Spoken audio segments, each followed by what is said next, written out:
Hello students, today we are going to see language study. It's the last part in language study. It's the most important thing. It's a 2 marks in exam. How many marks? 2 marks. And the topic is punctuation marks. Punctuation marks means विराम चिन्ह, जो आपने हिंदी में भी देखे होंगे, मराठी में भी देखे होंगे। उसी प्रकार से जो है आज हम पंक्चुएशन मार्क्स जो है इंग्लिश में आज हम देखने वाले हैं कि how many punctuation marks in English. अगर ऐसे देखा जाए तो 14 या 15 जो है क्वेश्चन पंक्चुएशन मार्क्स जो है वो है, बट मेन जो हम ज़्यादा से ज़्यादा we use the when you talk to someone, when to write to something, बोलते समय लिखते समय जिन पंक्चुएशन मार्क का, जिन विराम चिन्हों का उपयोग करते हैं, उन विराम चिन्हों के बारे में जो है आज हम आज के लेक्चर में देखने वाले हैं कि कौन कौन से पंक्चुएशन मार्क्स है and how they use in sentence and when they use in sentence, कैसे यूज़ करते हैं और कब यूज़ किया जाता है। तो ये मालूम होने से पहले हमें कौन कौन से पंक्चुएशन मार्क्स है, उसे इंग्लिश में क्या कहते हैं, वो हमें देखना है। व्हाट द मीनिंग या what the definition of the punctuation marks. Punctuation marks किसे कहते हैं? व्हाट यू से A punctuation marks is a symbol such as a period, comma or question mark that you use to divide written words into sentence and clauses. मतलब शब्दों को और वाक्य को डिवाइड करने के लिए, क्लैरिफाई करने के लिए, डिफाइन करने के लिए जिन सिंबल्स का हम यूज करते हैं, that is called punctuation marks. क्या कहते हैं उसे? Punctuation marks. When to divide the words, when to divide the sentence, when to explain the word, when to define the words, जो मार्क्स हम यूज करते हैं उसे कहा जाता है पंक्चुएशन मार्क्स। तो जो है हम जो मेन पंक्चुएशन मार्क्स से पहले सबसे पहले देखते हैं। यहाँ पर मैंने कॉलम बनाया है, 2 कॉलम्स इसी हियर नाउ। एक में मैंने पंक्चुएशन लिखे हैं और दूसरे में उसके सिंबल्स यानी मार्क्स लिखे हैं कि how they symbol in the sentence. What is the symbol is the punctuation. Let we see ahead the full stop. Full stop, ये देखिए, ये फुल स्टॉप का क्या है? मार्क्स है, जिससे हिंदी में क्या कहते हैं? पूर्ण विराम। क्या कहते हैं? पूर्ण विराम। Then second one is comma. Comma देखिए यहाँ पे ये इस प्रकार से जो है ऐसे आई हाईलाइट इट, ऐसा छोटा सा, उसे कहते हैं अल्प विराम। मतलब फुल स्टॉप से जहाँ पे हम third one is semi colon. क्या है? Semi colon. इसे कहते हैं, सेमी कॉलम का चिन्ह देखिए इस प्रकार से यहाँ पे दिया गया है, एक डॉट है और उसके नीचे क्या दिया गया है? कॉमा। क्या दिया गया है? कॉमा। उसके बाद the colon. Fourth one is colon. क्या है? Fourth colon. यहाँ पे 2 डॉट है, एक के नीचे एक, that is a call colon. क्या कहते हैं उसे? कोलन कहते हैं। then the one, it's a very simple marks is a question mark. When you ask the question, when you make the question WH type, जब हम किसी को प्रश्न पूछते हैं तो वो प्रश्न है, वो सेंटेंस का टाइप कैसे है, प्रश्न है. And when we give the marks that is called question marks. ये देखिए क्या कहते हैं इसे, question marks.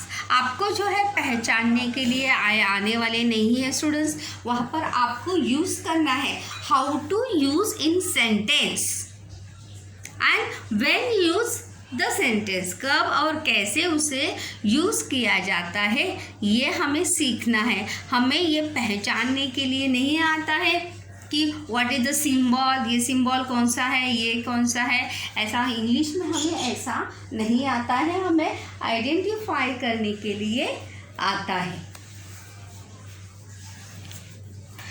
So students, it's very important thing to attention what I say and what I define. The topic is a punctuation mark.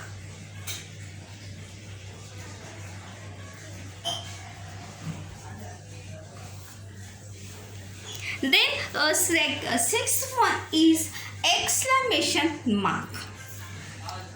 We see an exclamatory sentence when you express your feelings. When you express your feeling, the feeling is like that हो, happiness, sadness, angry, कोई भी feelings हो सकती है. तो वहाँ पे उस भाव को व्यक्त करने के लिए हम कौन सा मार्क्स देते हैं, exclamation marks. Then another is seventh one is inverted comma. अब inverted comma में भी two part is here students now. Two part या two types is here now. First one is single inverted comma. Here it is, and second one is double inverted comma. Two part. The second inverted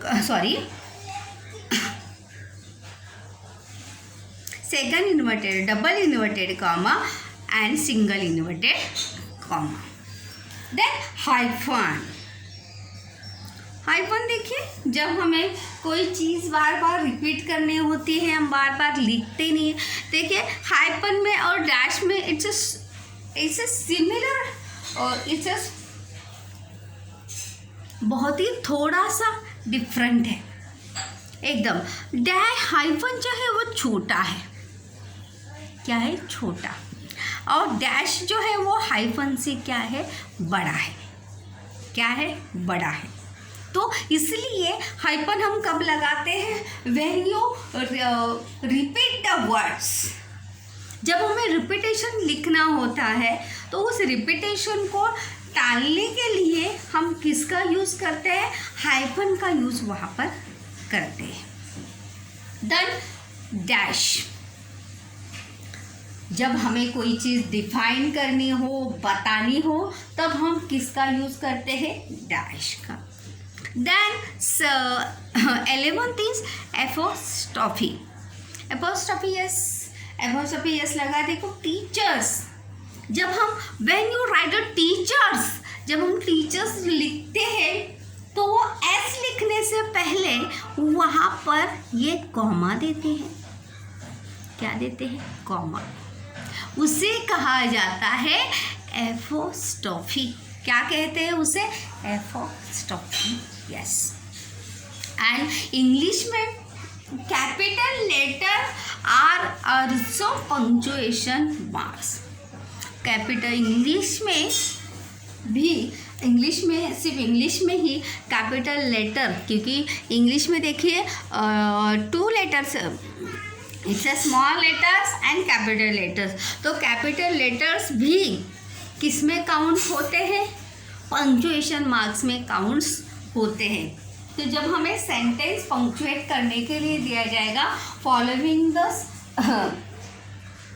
punctuate the sentence जब हमें दिया जाएगा, तब when you punctuate the sentence you see कि वहाँ पर capital letter हमें सही करने हैं या नहीं, क्योंकि always proper nouns the start letter you write in capital letter. जब भी हम किसी का प्रॉपर नाउन लिखते हैं तब उसका फर्स्ट लेटर जो है वो कौन सा होता है, कैपिटल होता है। लाइक रीता, सीता, राजेश, विशाल, इस प्रकार से। तो जब हम अपने नाम का पहला अक्षर लिखते हैं तो कैसे लिखते हैं, कैपिटल लेटर में लिखते हैं। तो प्रॉपर नाउन का हमेशा हमें याद रखना है कि when you punctuate the sentence, तो ये बात जो है हमें रिमाइंड करनी है। अभी जो है हम 1 बाय 1 करके इसको देखने वाले हैं कि when you use in sentence, when we use in sentence.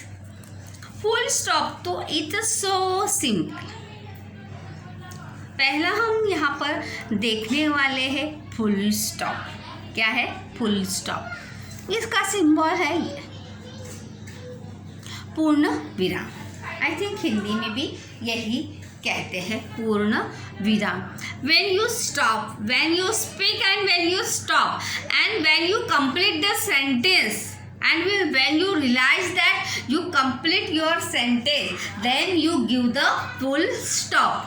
Full stop define to sentence completed.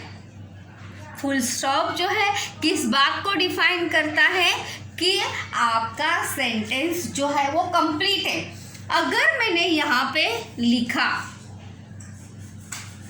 कि देखिए, साधारण और अज्ञार्थक वाक्य के अंत में फुल स्टॉप का प्रयोग करते हैं। साधारण यानी स्टेटमेंट हमारा बोला गया। When you learn a kind of sentence we learn that, लेकिन but we see this time now ना साधारण यानी स्टेटमेंट, साधारण वाक्य और अज्ञार्थक वाक्य यानी imperative sentence. When you give the order to someone you complete the work, open the book. जब हम किसी को ऑर्डर देते हैं कोई काम करने का या साधारण सेंटेंस में, तब हमें वहाँ पर क्या किया जाता है, क्या देते हैं, फुल स्टॉप देते हैं।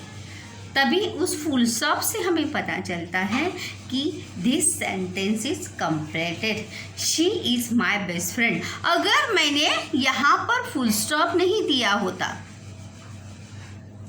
तो मुझे पता चलता क्या कि ये वाक्य कंप्लीट ही क्या। आपको ऐसा लगता कि टीचर को आगे कुछ लिखना है, she is my best friend and she is very nice, she is very looking good, ऐसा मुझे लिखना है। लेकिन but I give a full stop is here now, so sentence is defined that now कि यहाँ पर सेंटेंस क्या है, कंप्लीट है। Open the door, open the door is a imperative sentence. ये कौन सा सेंटेंस है, अज्ञात, और ये कौन सा है, स्टेटमेंट है।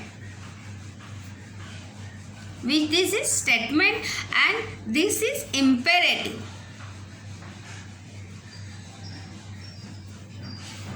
ये दो सेंटेंस में हमें फुल स्टॉप का प्रयोग जो है वो करते हैं and we realise that the sentence is complete. Understand, hope so आपको फुल स्टॉप का कहाँ प्रयोग करते हैं ये समझ में आ गया होगा कि व्हेन यहाँ पर दिया भी है, देखो, meaning it is use at the end of a sentence. इसका मतलब है कि जब आपका सेंटेंस समाप्त हो या सेंटेंस आपका कंप्लीट हुआ है, उसी का ये सिंबल है कि आपका सेंटेंस क्या हुआ है, कंप्लीट हुआ। Then second is a most important is a comma, जिसे कहते हैं अल्प विराम। क्या कहते हैं, अल्प विराम। देखिए यहाँ पे मैंने उसका डेफिनेशन भी दिया। It is use to separate parts of a sentence showing a small pause. यहाँ पर मतलब हम थोड़े थोड़े सेंटेंस के बाद रुकते हैं, और जब हम थोड़े थोड़े सेंटेंस के बाद रुकते हैं तो हम वहाँ पे क्या लगाते हैं, कॉमा लगाते हैं। क्या लगाते हैं, कॉमा लगाते हैं। It is used to separate parts of a sentence showing a small pause. Small pause means थोड़े रुक जाते हैं। और to separate the single things in a specific list. या कभी कभी हमें कोई स्पेसिफिक लिस्ट बनानी होती है, तभी भी हम किसका यूज करते हैं, कॉमा का यूज करते हैं।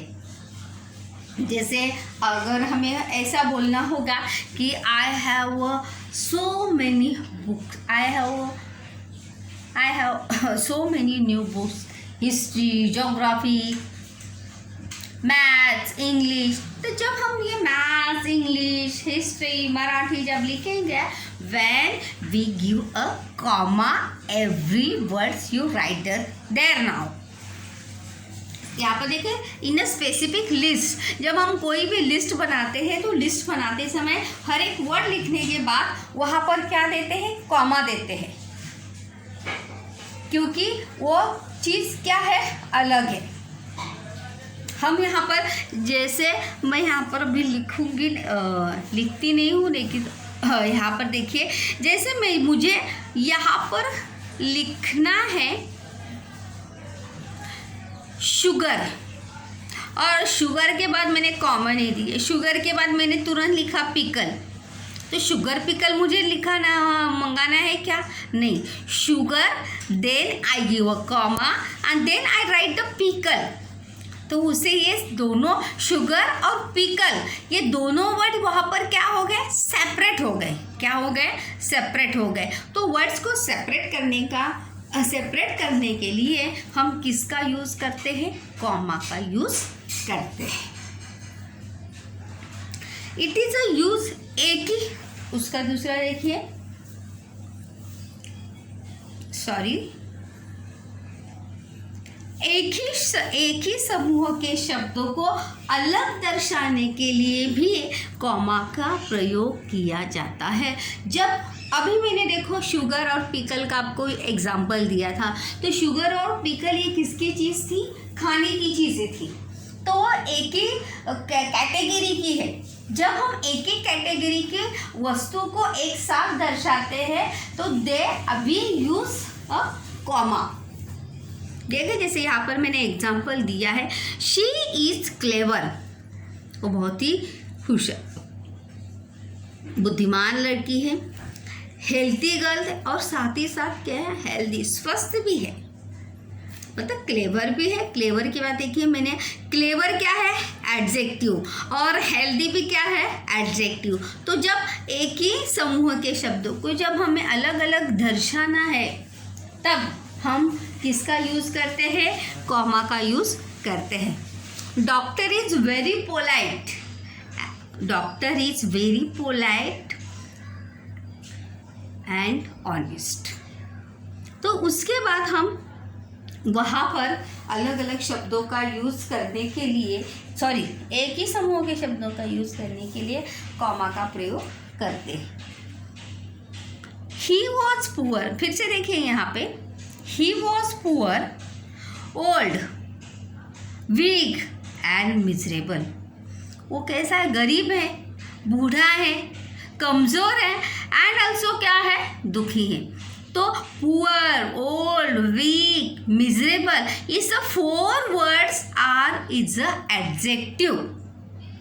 ये चारों के चारों वर्ड्स क्या है, एडजेक्टिव। और जब हम ये एडजेक्टिव विशेषण जो है ये एक ही समूह के हैं या नहीं, तो जब हम एक ही समूह के शब्दों को जब दर्शाएंगे तब हम किसका यूज़ करते हैं, कॉमा का यूज़ करते हैं।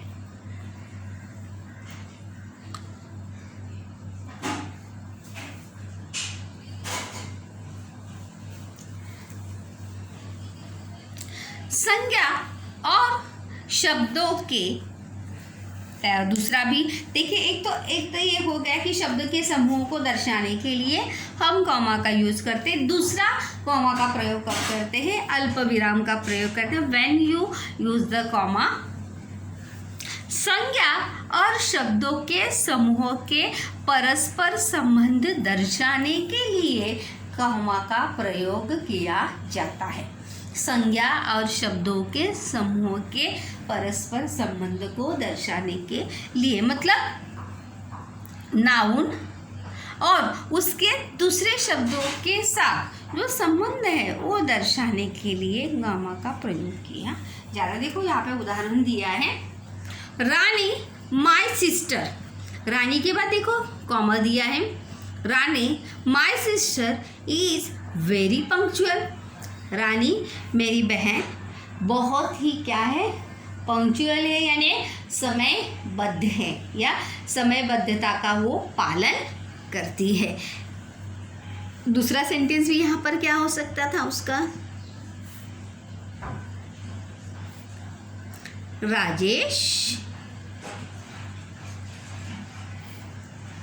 My uncle is very honest. तो देखिए यहाँ पर भी माय अंकल के बाद भी हम कॉमा दे सकते हैं। तो यहाँ पर इस प्रकार से जो है जब हम दर्शाएंगे तो इस बात का ध्यान जो है हमें अवश्य स्टूडेंट्स यहाँ पर रखना है। किसी को बुलाते समय भी कॉमा का प्रयोग करते। अगर हमें किसी को आवाज़ देनी है तो वो प्रयोग हम वहाँ पर करते हैं, तो फिर चाहे वो शुरुआत में हो या अंत में। जैसे यहाँ पे मैंने लिखा है एग्जाम्पल, देखिए मैंने I give example is every part, हर एक पार्ट का मैंने यहाँ पर आपको एग्जाम्पल यहाँ पर लिखा है। Gopu, I give a comma, देखिए Gopu you are very naughty. Gopu तुम बहुत शरारती हो। या Gopu come here. Sanjay you are very honest, ऐसा भी लिख सकते हैं। या अंत में you are very beautiful Rita, you are very miserable Rani. मतलब इस प्रकार से शुरुआत में या अंत में हम किसी को बुलाते समय या किसी के बारे में बताते समय भी कॉमा का उपयोग जो है वहाँ पर कर सकते हैं।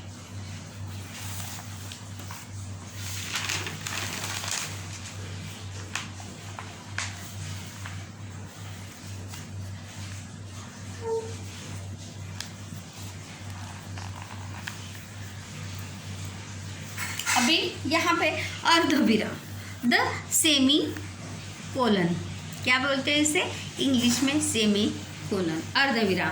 पूर्ण विराम और अल्प विराम के मध्य का चिन्ह जो है वो क्या होता है? अर्धविराम। मतलब पूर्ण विराम और कॉमा से भी जब हमें कम रुकना होता है तब हम किसका यूज़ करते हैं? सेमी कोलन का यूज़ वहाँ पर करते हैं। यहाँ पर देखिए उदाहरण दिया है, learn the poem that say it loud. Learn the poem that say it loud. Speak,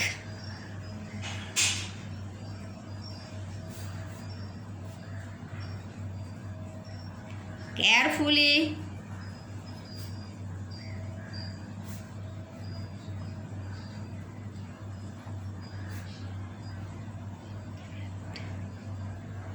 it clear.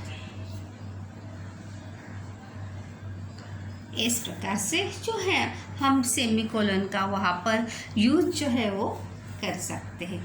उसके बाद द कॉलन, द कॉलन यानी अल्प विराम। ये अल्प विराम का सिंबल देखिए, दो दो बिंदिया यानी अल्पविराम के सिंबल्स हैं यहाँ पर। देखिए, वाक्य अथवा उपवाक्य के बाद, वाक्य अथवा उपवाक्य के बाद आने वाली वस्तुएं नाम लिस्ट दर्शाने के लिए कोलन का प्रयोग किया जाता है। कोलन का प्रयोग किया जाता है। एट मीन्स टू से अल्पविराम का प्रयोग जो है वो किया जाता है। जैसे क्वेश्चन में आप देखेंगे, read the following passage carefully and do the activities, ऐसा क्वेश्चन होता है या नहीं? तो वहाँ पे अगर आप ध्यान दिए होंगे तो वहाँ पे उसके आगे दो डॉट होता है, उसी को क्या कहते हैं? दो कॉलन। देखो यहाँ पे example, I write example is here now also. You may use the following, आप इन चीज़ों का प्रयोग कर सकते हैं।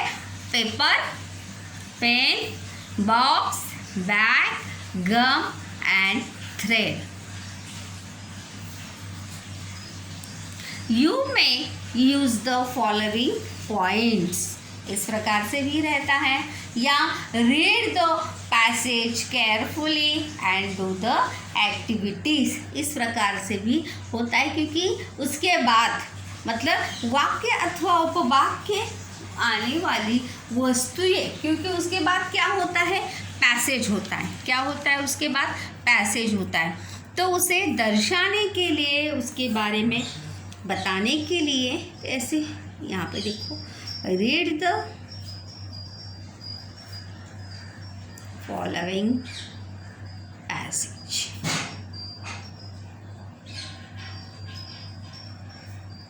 इस प्रकार से भी होता है।